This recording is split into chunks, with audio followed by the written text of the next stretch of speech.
LG ने इस साल अपना 32 इंच के अंदर नया 2022 का LQ मॉडल लॉन्च किया, तो मैंने सोचा क्यों ना LM जो इससे पहले का मॉडल है उसे भी 32 इंच के अंदर खरीदूं और आपको एक छोटा सा कंपैरिजन करके ये बताऊं कि आपके लेने के लिए LM मॉडल ठीक है या LQ मॉडल से आपको कुछ ज्यादा बेनिफिट मिलने वाला है। मेरा नाम है विनीत मल्होत्रा और आप इस चैनल पे हमेशा ट्रू व्यू देखते हैं और इस दोनों टीवीज के बीच में मैं आपको कंपैरिजन करके यही दिखाने वाला हूं।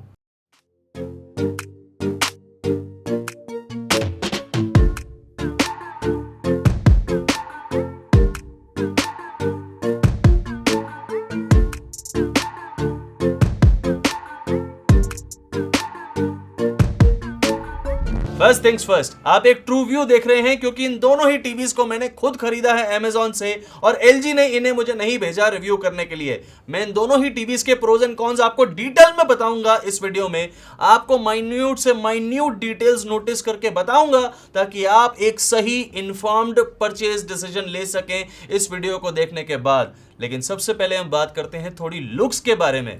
दोनों ही टीवीज के अंदर आपको मीडियम बेजल डिजाइन देखने को मिलता है। बेजल्स के कलर में थोड़ा सा फर्क है। LM मॉडल में आपको ग्रे कलर की बेजल्स मिलती हैं जबकि LQ में आपको ब्लैक बेजल्स देखने को मिलेंगी। ये दूर से देखने से बिल्कुल सिमिलर लगती हैं, इससे कोई फर्क नहीं पड़ता। दोनों में आपको प्लास्टिक बॉडी और प्लास्टिक स्टैंड्स मिलते हैं अगर आपने इन्हें टेबल माउंट करना है तो। और कनेक्टिविटी ऑप्शंस भी ऑलमोस्ट सेम है। आपको HDMI पोर्ट्स मिलेंगे 2 और USB पोर्ट मिलेगा 1। बाकी जरूरी कनेक्टिविटी ऑप्शंस मिलेंगी। मैंने आपको बोला था ऑलमोस्ट सेम। LQ मॉडल के अंदर आपको एक HDMI EARC पोर्ट मिलता है जो कि आपको LM मॉडल में देखने को नहीं मिलेगा और LM मॉडल में अनफॉर्चुनेटली आपको ब्लूटूथ की सपोर्ट देखने को नहीं मिलेगी जो कि आपको LQ यानी 2022 के मॉडल में देखने को मिलेगी। That is the main difference and I don't know why LG has done it. दोनों ही टीवीज के अंदर आपको LG का WebOS तो देखने को मिलता ही है, लेकिन उन WebOS के वर्जन नंबर्स बिल्कुल डिफरेंट हैं जिससे उनकी लुक एंड फील बिल्कुल अलग है। जहां LM मॉडल के अंदर पहले वाला WebOS का वर्जन चल रहा है, LQ मॉडल जो कि लेटेस्ट मॉडल है उसमें बिल्कुल लेटेस्ट WebOS का वर्जन आपको देखने को मिलेगा। ये बिल्कुल एंड्रॉइड के OS की तरह काम करता है, दिखता भी वैसा ही है। आपको अपने सजेस्टेड कंटेंट की टाइल्स देखने को मिलेंगी, सारी एप्स की टाइल्स देखने को मिलेंगी होम स्क्रीन पे। लेकिन LG के WebOS के अंदर एक ही चीज है कि आपको ज्यादा एप्स देखने को नहीं मिलेंगी। यानी अगर आप कोई ज्यादा गेम्स या फिर और तरह तरह की एप्स डाउनलोड करना चाहते हैं तो इसमें कोई गूगल प्ले स्टोर नहीं है, पर उसका एक और अल्टरनेटिव है और उसके साथ आप एक पंथ दो काज भी कर सकते हैं। क्या? हमने LM मॉडल से फायर स्टिक को लगाया और फायर स्टिक लगाते ही ऑपरेटिंग सिस्टम इस टीवी का पूरे तरीके से चेंज हो गया। आपको बहुत सारी एप्स देखने को मिलेंगी, जो ऐप नहीं है उसे आप डाउनलोड कर सकते हैं और अब आपके टीवी में ब्लूटूथ भी आ जाएगा इस फायर स्टिक की मदद से। ब्लूटूथ LM मॉडल में नहीं है तो क्या हुआ, आप इसमें फायर स्टिक लगाइए और ब्लूटूथ के मजे लीजिए, अपने हेडफोन को कनेक्ट करिए एंड एंजॉय।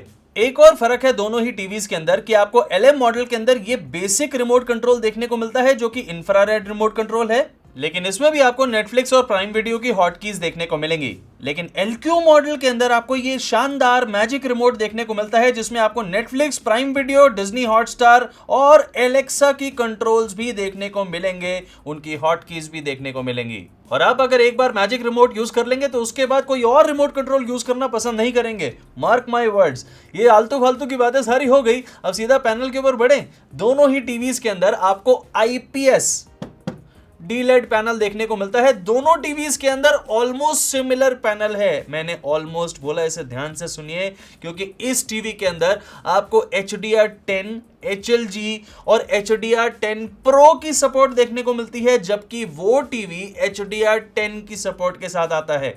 इस टीवी के अंदर आपको एक्टिव HDR की सपोर्ट भी देखने को मिलेगी। उसका मतलब मैंने अपने पहले के वीडियोस में समझाया है, लेकिन फिर एक बार समझाता हूं।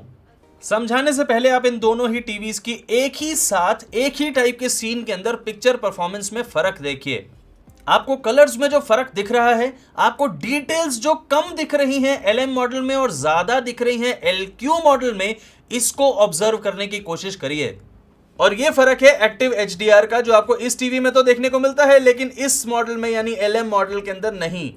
एक्टिव HDR की मदद से HDR10 का मेटा डेटा, यानी जिस सीन में जितनी ब्राइटनेस देनी है, जितनी डार्कनेस देनी है, जितनी डिटेल्स, जौन से कलर, ये सारा डेटा इकट्ठा करके हर सीन में सीन बाय सीन उसको यूज करा जाता है with the help of AI यानी आर्टिफिशियल इंटेलिजेंस। इस टीवी के अंदर आपको AI ब्राइटनेस देखने को मिलती है। उस AI ब्राइटनेस की मदद से एक्टिव HDR काम करता है और सीन बाय सीन आपको बहुत बेहतरीन परफॉर्मेंस देखने को मिलती है, जिससे आपको बहुत close to natural colour profile देखने को मिलेगी। इस टीवी में बहुत विविड और पंची कलर्स देखने को मिलेंगे, बहुत ज्यादा डिटेल्स देखने को मिलेंगी और आप दोनों ही टीवीज की परफॉर्मेंस में खुद देख सकते हैं कि कलर्स में कितना ज्यादा फर्क आपको देखने को मिल रहा है। अब भाई हम टीवी खरीदते हैं अच्छी पिक्चर क्वालिटी के लिए। आपको एक्टिव HDR का मतलब समझ आए या ना आए, आप दोनों टीवी को साथ में रख के ये खुद देख सकते हैं कि एक्टिव HDR की मदद से क्या फर्क पड़ रहा है। और यही चीज आपको ब्लैक्स में भी देखने को मिलेगी। जब आप इन दोनों ही टीवीज के अंदर ब्लैक्स को चेक करेंगे और उसकी परफॉर्मेंस को देखेंगे तो आपको ज्यादा अच्छे ब्लैक्स और डीप ब्लैक्स IPS पैनल होते हुए भी LQ मॉडल के अंदर दिखेंगे, जबकि LM मॉडल के अंदर ब्लैक सेटिस्फैक्ट्री हैं, लेकिन अगेन उतने इंप्रेसिव नहीं हैं और कलर्स थोड़े से कम विविड हैं। अब ये फर्क एक और चीज की वजह से भी आता है, वो मैं आपको 2 मिनट बाद में बताता हूं, लेकिन ये भी बताता हूं कि हमने इन दोनों ही टीवीज की पीक HDR ब्राइटनेस को चेक किया। HDR क्यों बोल रहा हूं मैं? क्योंकि ये दोनों ही टीवीज HDR10 की सपोर्ट के साथ भी आते हैं। They are high dynamic range compatible panels और इनकी ब्राइटनेस के अंदर बहुत ज्यादा फर्क है ही नहीं। आपको LQ मॉडल के अंदर 250 निट्स की पीक HDR ब्राइटनेस देखने को मिलेगी, जबकि LM के अंदर आपको 260 निट्स के आसपास की पीक HDR ब्राइटनेस देखने को मिलेगी। Just like age is a number, brightness is also a number. आपको ध्यान देना है कि इस टीवी के अंदर पिक्चर प्रोसेसर कौन सा लगा है, and that is the main key for all the colours that you are seeing in LQ model.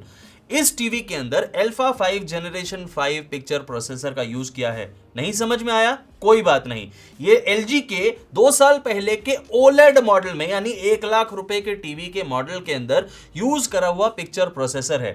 LG ने क्यों डाला इस टीवी के अंदर? सिंपली इसलिए क्योंकि उन्होंने बेस्ट पिक्चर क्वालिटी देनी थी इस टीवी में, और उस LM मॉडल के अंदर वो प्रोसेसर यूज नहीं करा गया है, इसलिए उसमें कलर्स को इतने ज्यादा अच्छे से नहीं दिखाया गया है। पिक्चर क्वालिटी की बात तो हो गई, अब आपको SD और HD चैनल की परफॉर्मेंस दिखाता हूं दोनों ही टीवीज के अंदर। वो दोनों ही टीवीज के अंदर बहुत ही शानदार है। आप SD चैनल की परफॉर्मेंस जो देख रहे हैं, ये दोनों टीवीज बेहतरीन तरीके से उसे प्ले कर रहे हैं। ऑब्वियसली ये एक HD पैनल है और बहुत अच्छे तरीके से प्ले करेगा ही, लेकिन जैसे ही आप HD चैनल्स के ऊपर बढ़ते हैं तो ये परफॉर्मेंस ऐसी लगती है कि जैसे आप एक 4K टीवी देख रहे हो। और आपको क्या शानदार डिटेल्स देखने को मिलती हैं दोनों ही टीवीज में। दोनों टीवीज के कलर्स में फर्क है, आई नो। ये फर्क मैं आपको ऑलरेडी समझा चुका हूं कि LQ मॉडल के अंदर आपको ज्यादा बेहतरीन कलर्स देखने को मिलेंगे। ये इसीलिए थोड़ा सा एक्सपेंसिव भी होता है, आपको इतने सारे फीचर्स इसके अंदर मिल रहे हैं, that is the reason. But क्योंकि ये HD पैनल है, आपको इसके अंदर सेट टॉप बॉक्स की दोनों ही टीवीज के अंदर परफॉर्मेंस बहुत ही ज्यादा शानदार देखने को मिलेगी, उसमें कोई दो राय नहीं है। लेकिन सेट टॉप बॉक्स के अलावा भी बहुत सारी चीजें होती हैं जो हम एक टीवी में देखते हैं, तो चलिए वो भी दिखाता हूं कि इन दोनों टीवीज में जब हम नेटफ्लिक्स को लगा के देखते हैं तो देखिए ये डॉल्बी विजन कंटेंट भी कितने शानदार तरीके से दोनों ही टीवीज प्ले कर रहे हैं। ये दोनों ही पैनल्स डॉल्बी विजन को सपोर्ट नहीं करते और ना ही ये 4K टीवीज हैं, लेकिन मैंने आपको जो दिखाया वो एक डॉल्बी विजन 4K कंटेंट है और वो इस टीवी में कितने शानदार तरीके से प्ले हो रहा है आपने वो खुद देखा। कलर्स बहुत ज्यादा शानदार लगते हैं, आपको डिटेल्स पूरी देखने को मिलती हैं, आप अपने कंटेंट को बहुत ही अच्छे तरीके से एंजॉय कर सकते हैं। एंड ऑल इन ऑल आपको मजा आएगा इन टीवीज में नेटफ्लिक्स को देखने के बाद। अब क्योंकि ये दोनों पैनल HDR10 को सपोर्ट करते हैं तो हम HDR10 को Amazon Prime पे चेक करते हैं। That is the best place that you can find the HDR10 content, और हमने वही किया। आपको HDR10 के अंदर क्या जबरदस्त परफॉर्मेंस देखने को मिलती है इन दोनों ही टीवीज में, क्या शार्प डिटेल्स हैं और कितने शानदार कलर्स लग रहे हैं दोनों ही टीवीज में। लेकिन एक छोटा सा फर्क है जो आपने नेटफ्लिक्स और Amazon Prime दोनों के अंदर ऑब्जर्व किया होगा कि कलर्स में वेरिएशन है दोनों ही टीवीज के अंदर, और वो मैं आपको अगेन पहले बता चुका हूं। ये फर्क आपको देखने को मिलेगा, दोनों ही पैनल्स थोड़े से डिफरेंट हैं, रादर काफी डिफरेंट हैं। इसकी वजह से आपको कलर प्रोफाइल LQ की ज्यादा अच्छी लगेगी। थोड़े से पंची कलर्स हैं, थोड़े से ब्लैक ज्यादा अच्छे हैं, शैडोज में थोड़ी ज्यादा डिटेल्स है, और ये आपको इस टीवी के अंदर देखने को मिलेगा। क्योंकि LG मास्टर है IPS पैनल बनाने में और दोनों ही टीवीज के अंदर IPS पैनल्स यूज हुए हैं, तो आपको व्यूइंग एंगल्स क्या शानदार देखने को मिलते हैं। आप रूम के किसी भी कोने में बैठ जाइए और टीवी को देखिए, आपको वही सेम कलर्स दिखेंगे, उतनी ही ब्राइटनेस के साथ, कोई कलर और ब्राइटनेस लॉस नहीं होगा। हमने भी यही किया, सामने से सेम वीडियो को प्ले किया और बिल्कुल साइड में आके व्यूइंग एंगल्स आपको दिखाने के लिए उसी वीडियो को प्ले किया और ये ऑब्जर्व किया कि बहुत ज्यादा साइड पे आने पे ज्यादा से ज्यादा आपको 10% का कलर और ब्राइटनेस लॉस देखने को मिलता है। अब बहुत साइड का मतलब जहां पे मैं बैठा हूं वहां से अगर आप टीवी देख रहे हैं, आई एम श्योर आप इस तरह से टीवी नहीं देखेंगे, लेकिन अगर आप 50, 60, 70 डिग्री पे बैठ के भी अगर इन टीवीज को देख रहे हैं, कोई ब्राइटनेस और कलर का लॉस नहीं मिलेगा और आप पूरी तरह से इन कंटेंट को एंजॉय करेंगे।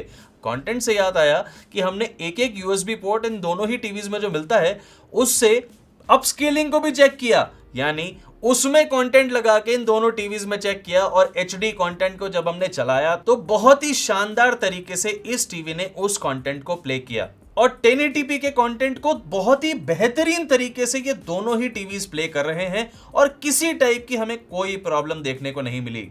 ये बहुत अच्छी बात है। अगर आपके पास कोई पेन ड्राइव में मूवी पड़ी है और आप इन टीवीज के अंदर लगा के उन्हें देख के एंजॉय करना चाहते हैं, यू कैन डू दैट। और ये टीवीज हर टाइप के वीडियो फॉर्मेट्स को प्ले करते हैं, ये भी एक शानदार बात है। लेकिन अब टाइम आ गया है कि हम इन टीवीज की ऑडियो क्वालिटी को चेक करें, उसे जरा ध्यान से सुनिए। दोनों ही टीवीज के अंदर स्पीकर्स बिल्कुल सेम हैं और आपने जो ऑडियो क्वालिटी सुनी वो मेरे हिसाब से थोड़ी एवरेज ही है। लेकिन अगर आपका बहुत छोटा सा रूम है और आपने सिर्फ डेली सीरियल्स देखने हैं या फिर न्यूज़ सुननी है, तो आपके लिए ये टीवीज बिल्कुल सही हैं। आपको ये 10 वॉट के स्पीकर्स भी अच्छी ऑडियो देंगे, लेकिन सिर्फ वोकल ऑडियो, यानी अगर आपने कोई सीरियल्स देखने हैं, न्यूज़ सुननी है, मैचेस देखने हैं, उसके लिए ये ऑडियो क्वालिटी बिल्कुल ठीक है। लेकिन अगर आप सिनेमैटिक एक्सपीरियंस चाहते हैं और चाहते हैं कि ये बहुत अच्छी बेस प्रोड्यूस करें टीवीज, तो ऐसा बिल्कुल भी नहीं होगा। आपको एक बजट साउंड बार इन टीवीज के साथ लगानी पड़ेगी। अब आते हैं कंक्लूजन पे, लेकिन उससे पहले एक छोटी सी रिक्वेस्ट। दोस्तों, इन टीवीज को मैं खुद अपने पैसे से खरीदता हूं ताकि इन्हें लगातार टेस्टिंग करने के बाद आपको ये बता सकूं कि आप कौन से टीवी को खरीद के अपने पैसे को हमेशा सही यूज करेंगे। इसलिए मुझे भी आपकी सपोर्ट की जरूरत है। जब आप इन टीवीज को खरीदें तो प्लीज मेरे दिए गए अफिलिएट लिंक को यूज करिएगा, जो आपको डिस्क्रिप्शन बॉक्स के अंदर भी देखने को मिलेंगे और VM1 टीवी लिस्ट के अंदर भी देखने को मिलेंगे। उससे आपका प्राइस 1 रुपया भी चेंज नहीं होगा, लेकिन इस चैनल की थोड़ी सी फाइनेंशियल हेल्प होगी, जिसे जोड़ जोड़ के हम ऐसे टीवीज और ऐसे प्रोडक्ट्स खरीदते हैं और आपको ऐसे ट्रू व्यूज दिखाते हैं ताकि आप एक सही डिसीजन ले सकें। ये दोनों टीवीज अपने अपने बजट के हिसाब से बिल्कुल ठीक हैं।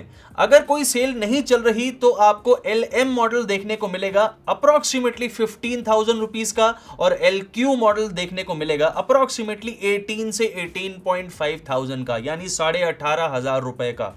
ये प्राइस ठीक है मेरे हिसाब से इन टीवीज के लिए, क्योंकि जो पैनल आपको इस टीवी के अंदर देखने को मिलता है, पर्टिकुलरली LQ मॉडल के अंदर, और जो फीचर्स ये टीवी लेके आता है वो बहुत जबरदस्त हैं और अनबीटेबल हैं। सबसे पहली बात, आपको इसके अंदर एक IPS पैनल देखने को मिलता है जिससे आपको बेहतरीन व्यूइंग एंगल्स देखने को मिलते हैं। जिस तरीके का पिक्चर प्रोसेसर इसके अंदर यूज करा गया है, अल्फा 5 जनरेशन 5, और उसके साथ जो एक्टिव HDR की कैपेबिलिटीज ये पैनल लेके आता है, उससे आपको बहुत शानदार कलर्स और बहुत डिटेल्स देखने को मिलती है। डायनामिक रेंज इस पैनल की बहुत ज्यादा अच्छी आ जाती है, यानी आपको जिस सीन के अंदर बहुत ज्यादा शैडोज दिखानी है वहां पे शैडोज आपको बहुत अच्छी दिखेंगी। जहां पे आपको ब्राइटनेस दिखानी है वहां ब्राइटनेस में भी आपको डिटेल्स देखने को मिलेंगी। आप इस YouTube वीडियो को देखिए, इन दोनों ही टीवीज में प्ले होता हुआ। ये YouTube वीडियो बहुत ज्यादा इंपॉर्टेंट है क्योंकि ये आपको दिखा रहा है इन दोनों ही पैनल्स में कलर्स का फर्क। और ये फर्क आपको तब देखने को पता चल रहा है जब मैंने इन दोनों ही टीवीज को एक साथ एक ही कंटेंट चला के आपको दिखाया। लेकिन आप अपने घर पे ऐसा करने वाले नहीं हैं। और आपका बजट अगर कम है, लेट्स से 15,000 या उससे कम है, तो आप LM मॉडल भी लेंगे तो भी बहुत ज्यादा अच्छा है। उसकी भी कलर प्रोफाइल हमें बहुत ज्यादा अच्छी लगी, उसमें कोई चीज मिसिंग नहीं है, डिटेल्स थोड़ी सी कम है इस पैनल से, but that is completely fine. आप अगर सिर्फ एक SD कंटेंट देखते हैं, आपने न्यूज देखनी है, आपने सीरियल्स देखने हैं, आपने HD कंटेंट देखना है, या फिर आपने क्रिकेट मैच देखना है, वो टीवी बहुत बेहतरीन पैनल के साथ आता है। लेकिन इस पैनल के अंदर आपको कई और चीजें साथ में मिलती हैं जो आपको ध्यान में रखनी है। यह पैनल आपको ऑटो लो लेटेंसी मोड भी देगा, यानी गेमर्स के लिए यह बहुत ही बेहतरीन टीवी बन जाता है, क्योंकि इस टीवी के अंदर आपको HDMI 2.1 EARC पोर्ट मिलता है, ऑटो लो लेटेंसी मोड मिलता है, जिससे रिस्पांस टाइम LG के हिसाब से 8 to 10 मिलीसेकंड्स आ जाता है, और एक और जो बहुत अच्छी चीज मिलती है वो है HGIG। ये चीज क्या होती है, आप गेमिंग करते समय, मान लीजिए आपने कोई गेमिंग कंसोल इस टीवी से लगाया, तो आपको उसमें भी HDR की परफॉर्मेंस देखने को मिलेगी, and that is why this panel becomes a far more superior panel than LM model. लेकिन ऐसा नहीं है कि इन दोनों टीवीज में कोई कॉन्स नहीं है, ये दोनों IPS पैनल टीवीज हैं, तो आपको VA पैनल जैसे डीप ब्लैक्स देखने को इन टीवीज से कभी भी नहीं मिलेंगे। लेकिन आपको इस LQ मॉडल से वो ब्लैक्स, कुछ वैसे ब्लैक्स देखने को मिल सकते हैं। आप चाहे लो लाइट कंडीशन में देखें या फिर ज्यादा ब्राइट रूम में इस टीवी को रखें, आपको ब्लैक्स बहुत ज्यादा अच्छे मिलेंगे, क्योंकि इस टीवी के अंदर AI ब्राइटनेस कंट्रोल है, अपने आप ब्राइटनेस ऊपर नीचे होगी, आपको एक्टिव HDR ऑटोमेटिकली ऑन मिलेगा, उससे ब्लैक्स अपने आप कंट्रोल हो जाएंगे सीन बाय सीन, और आपको पिक्चर क्वालिटी बहुत ज्यादा शानदार देखने को मिलेगी। मैजिक रिमोट आपको LQ मॉडल के साथ देखने को मिलता है, और LM मॉडल के साथ आपको नॉर्मल इंफ्रारेड रिमोट कंट्रोल देखने को मिलेगा, और उसमें आप मैजिक रिमोट नहीं लगा सकते। सो इस चीज को भी आपको बहुत ध्यान रखना है, क्योंकि उस टीवी के अंदर एक सबसे बड़ा कॉन ये है कि ब्लूटूथ नहीं है। इस टीवी में ब्लूटूथ की सपोर्ट है, वर्जन इज 5.0, और आपको इसमें मैजिक रिमोट बहुत ही शानदार देखने को मिलता है। हैविंग सेड दैट, आप अगर LM मॉडल लेने में इंटरेस्टेड हैं तो आप उसमें फायर स्टिक लगा सकते हैं, और उस टीवी को बहुत अच्छे तरीके से ऑपरेटिंग सिस्टम भी बदल सकते हैं, जो कि मेरे हिसाब से थोड़ा सा स्लो है, और आप अगर OS बदल के उस टीवी के अंदर ब्लूटूथ भी यूज कर लें तो वो भी बहुत बेहतरीन पैनल बन जाता है। अब आते हैं वर्डिक्ट पे। अगर आप एक गेमर हैं और आपके पास एक गेमिंग कंसोल है, या फिर आप बहुत ही अच्छी पिक्चर क्वालिटी के शौकीन हैं, आपको पिक्चर क्वालिटी की बहुत ज़्यादा नॉलेज है, तो आपको LQ मॉडल लेना चाहिए। और आप अगर थोड़े से एक्स्ट्रा पैसे दे रहे हैं तो एक एक रुपया उसका पूरी तरह से वर्थ है इस टीवी के ऊपर खर्च करने में। लेकिन अगर आपका बजट थोड़ा सा कम है, आपने नॉर्मल SD चैनल्स देखने हैं, आपने क्रिकेट मैच देखना है, न्यूज़ देखनी है, आपके लिए LM मॉडल इज सफिशिएंट, और आप अपने पैसे थोड़े से बचा सकते हैं। और इन दोनों ही टीवीज के लिंक्स आपको डिस्क्रिप्शन बॉक्स में और VM1 TV लिस्ट में दिए हैं, आप उन्हें चेक कर सकते हैं, और अपनी परचेज को उसी टाइम पूरा करिएगा जब आप लिंक को क्लिक करें। इस वीडियो को बनाने के लिए इन दोनों ही टीवीज को लगभग हमने 20 दिनों तक लगातार टेस्ट किया, और उसके बाद अपने कंक्लूजन्स पे पहुंचे और आपको ये वीडियो बना के दिखाया। कैसा लगा आपको ये वीडियो, बताइएगा ज़रूर कमेंट सेक्शन में। और अगर आपका कोई सवाल है जो आप डायरेक्टली मुझसे पूछना चाहते हैं तो लिखिए, लाइक बटन के जस्ट नीचे कमेंट सेक्शन है, वहाँ पे आप अपना सवाल लिख सकते हैं, और मैं और मेरी टीम जल्द से जल्द आपको आंसर करने की पूरी कोशिश करेंगे। और हाँ दोस्तों, आपको इस समय के हिसाब से ये 2 वीडियोस के सजेशन दे के जा रहा हूँ, इन्हें ज़रूर देखिएगा और आपका फ़ायदा ज़रूर होगा इन्हें देखने के बाद। और मैं आपको मिलता हूं अपने नेक्स्ट रिव्यू में बहुत ही जल्दी। Thank you very much.